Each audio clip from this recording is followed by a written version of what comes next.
আসসালামু আলাইকুম প্রিয় দর্শক, সবাই কেমন আছেন? প্রতিদিনের মতো চলে আসলাম এই মুহূর্তের আজকের 29শে মার্চ 2026 রোজ রবিবারের খুবই গুরুত্বপূর্ণ ঝড় বৃষ্টি, নিম্নচাপ, ঘূর্ণিঝড়, কালবৈশাখী, শিলাবৃষ্টি ও বজ্রবৃষ্টির আবহাওয়ার খবর নিয়ে আজ রাতেই দেশের 8 বিভাগের বিভিন্ন জেলার ওপর দিয়ে ফের ধেয়ে আসছে তীব্র কালবৈশাখী ঝড়। প্রতি ঘন্টায় 60 থেকে 80 কিলোমিটার বেগে তছনছ হতে পারে দেশের বিভিন্ন জেলা। পাশাপাশি ভয়ঙ্কর বজ্রবৃষ্টি ও শিলাবৃষ্টির হাই অ্যালার্ট জারি। এদিকে ঝড় বৃষ্টির মধ্যেই তাপপ্রবাহ নিয়ে বিশেষ সতর্কবার্তা জারি করল বাংলাদেশ ও কলকাতার আলিপুর আবহাওয়া অধিদপ্তর। এপ্রিলের প্রথম সপ্তাহেই তাপমাত্রা পরিস্থিতি উঠতে পারে 42 থেকে 43 ডিগ্রি সেলসিয়াসের ঘরে। তীব্র ভ্যাপসা গরমে হাঁসফাঁস হতে পারে জনজীবন, শুরু হতে পারে ভয়ঙ্কর তাপপ্রবাহ অগ্নি। তো প্রিয় দর্শক, আজ এবং আগামী এক সপ্তাহ বাংলাদেশের 8 বিভাগের 64 জেলা, ভারতের পশ্চিমবঙ্গ, আসাম, মেঘালয়, ত্রিপুরা ও মিজোরাম রাজ্যের কোন কোন জেলাগুলিতে আবহাওয়া কেমন থাকতে পারে, কি জানা যাচ্ছে ইউরোপিয়ান আমেরিকান রাডারগুলো থেকে জানিয়ে দেব। অবশ্যই ভিডিওটি শেষ পর্যন্ত দেখতে থাকুন। কে কোন জেলা থেকে দেখছেন কমেন্ট করে জানিয়ে দিন। প্রতিনিয়ত আবহাওয়ার খবর পেতে অবশ্যই আমাদের ইউটিউব চ্যানেলটিকে সাবস্ক্রাইব করে রাখুন। প্রিয় দর্শক, প্রতিদিনের মতো আমরা সরাসরি এ পর্যায়ে চলে আসলাম মেঘমালা প্লাস বৃষ্টিবাহী মোডে। শুরুতে এই মুহূর্তে দেখে নেব 29শে মার্চ 2026 রোজ রবিবার দেশের কোন কোন অঞ্চলগুলোতে আকাশে মেঘমালা কেমন থাকতে পারে এবং কোথায় কেমন ঝড় বৃষ্টি হতে পারে। তো প্রিয় দর্শক, সকালের পর হতে দুপুরের মধ্যে দেখা যাচ্ছে রংপুর বিভাগের রংপুর, গাইবান্ধা, পীরগঞ্জ, চিলমারি, চররাজ্জিপুর, লালমনিরহাট, কুড়িগ্রাম, জলঢাকা, দেবীগঞ্জ এবং ঠাকুরগাঁওয়ের বিভিন্ন অঞ্চলের ওপর দিয়ে তীব্র কালবৈশাখী ঝড় এবং দফায় দফায় বৃষ্টিপাতের আশঙ্কা দেখা যাচ্ছে। অন্যদিকে ময়মনসিংহ ও সিলেট বিভাগের আকাশ অস্থায়ীভাবে আংশিক মেঘলা নিয়ে থাকার সম্ভাবনা দেখা যাচ্ছে। এদিকে দক্ষিণাঞ্চলের বরিশাল এবং চট্টগ্রাম বিভাগের ওপর দিয়ে বিক্ষিপ্ত বজ্রবাহী মেঘমালা তৈরি হওয়ার আশঙ্কা রয়েছে।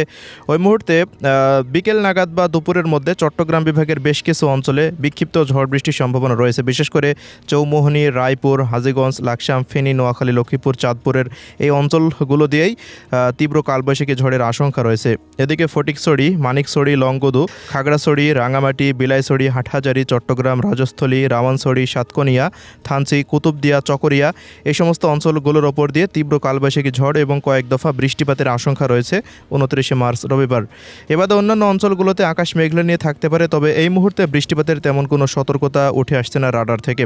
দর্শক, এদিকে বরিশাল বিভাগে ও চট্টগ্রাম বিভাগে যে মুহূর্তে বৃষ্টিপাত হতে পারে, ঠিক একই মুহূর্তে বরিশাল বিভাগের বরিশাল, কাউখালী, জিয়ানগর, মির্জাগঞ্জ, মঠবাড়িয়া, পাথরঘাটা, কলাপাড়া, চরফ্যাশন, লালমোহন, বুরহানুদ্দিন, হাতিয়া, ভোলা এই অঞ্চলগুলোতে বৃষ্টিপাতের আশঙ্কা দেখা যাচ্ছে। অন্যদিকে মাদারীপুর, শরীয়তপুর এই অঞ্চলগুলোতেও বিক্ষিপ্ত বৃষ্টিপাত হতে পারে। বরিশাল বিভাগের 6টি জেলার ওপর দিয়েই এই ঝড় বৃষ্টি অতিক্রম করার সম্ভাবনা রয়েছে।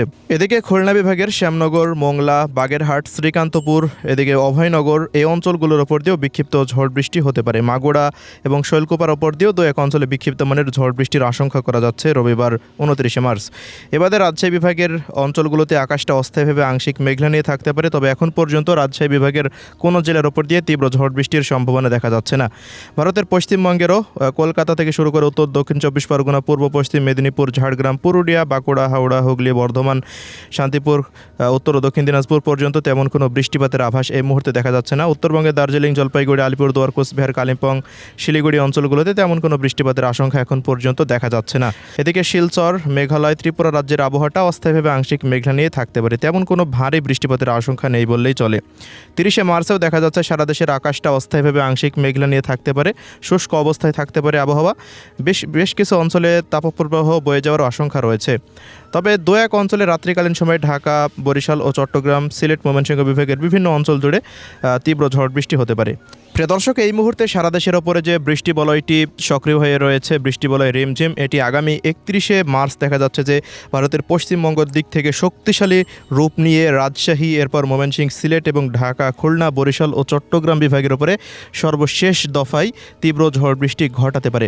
প্রত্যেকটা অঞ্চল জুড়েই দেখুন তীব্র ঝড় বৃষ্টির আশঙ্কা রয়েছে এবং এই বৃষ্টিপাতগুলো পরবর্তী সময়ে মিয়ানমার অঞ্চল হতে বিদায় নিতে পারে।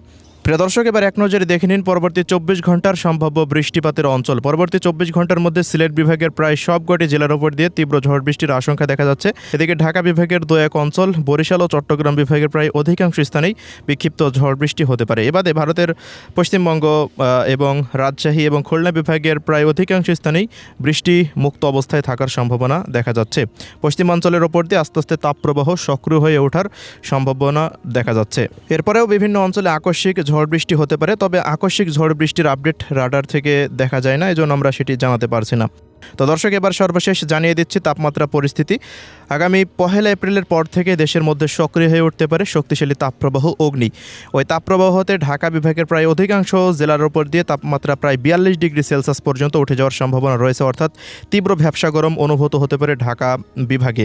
পাশাপাশি খুলনা ও রাজশাহী বিভাগের তাপমাত্রা প্রায় 43 ডিগ্রি সেলসিয়াস পর্যন্ত উঠে যাওয়ার সম্ভাবনা রয়েছে এবং ভারতের পশ্চিমবঙ্গের ওপর দিয়ে 44 ডিগ্রি সেলসিয়াস পর্যন্ত তাপমাত্রা উঠে যেতে পারে। তীব্র তাপপ্রবাহের কারণে তীব্র ভ্যাপসা গরম কিন্তু অনুভূত হতে পারে, কোথাও কোথাও প্রায় 47 থেকে 48 ডিগ্রি সেলসিয়াস পর্যন্ত তীব্র ভ্যাপসা গরম অনুভূত হওয়ার সম্ভাবনা রয়েছে আগামী এপ্রিলের প্রথম সপ্তাহ থেকেই। এপ্রিল মাসে কয়েকটি তীব্র তাপপ্রবাহের পাশাপাশি কয়েকটি তীব্র ঝড় বৃষ্টি বলয়েও দেশের দিকে ধেয়ে আসারও সম্ভাবনা রয়েছে এই সময়ে। তো এই ছিল আজকের সংক্ষিপ্ত আবহাওয়ার রিপোর্ট। সবাই ভালো থাকবেন। আল্লাহ হাফেজ।